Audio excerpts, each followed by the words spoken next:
ek vir julle, moenie julle kwel oor julle lewe, wat julle sal eet en wat julle sal drink nie, of oor julle liggaam, wat julle sal aantrek nie.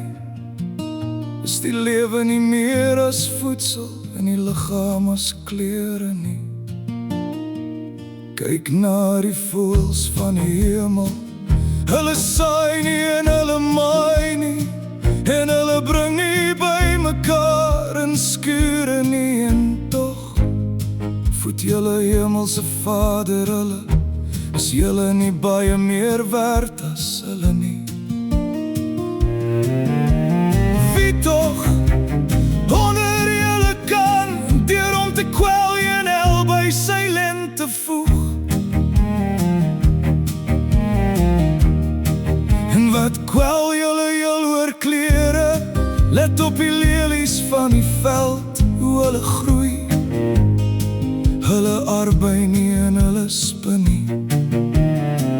En ek sê vir julle, dat selfs Salomo en al sy heerlikheid nie bekleed was soos een van hulle nie.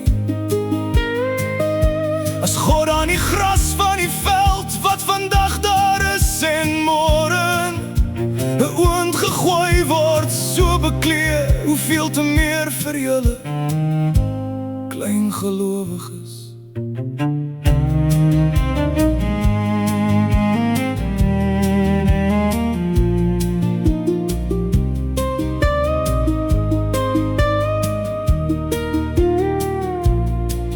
Daarom moet julle heel nie kwel en sê, wat sal ons eet, of wat sal ons drink, of wat sal ons aantrek nie.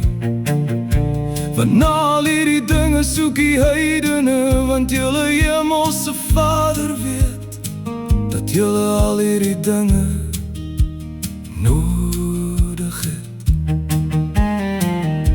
Maar soek eers die koninkryk van God en sy geregtigheid, en al hierdie dinge sal vir julle bygevoeg word. Kwel julle dus nie oor môre nie, want môre sal hom oor sy eie dinge kwel. Elke dag het genoeg van sy eie kwaad.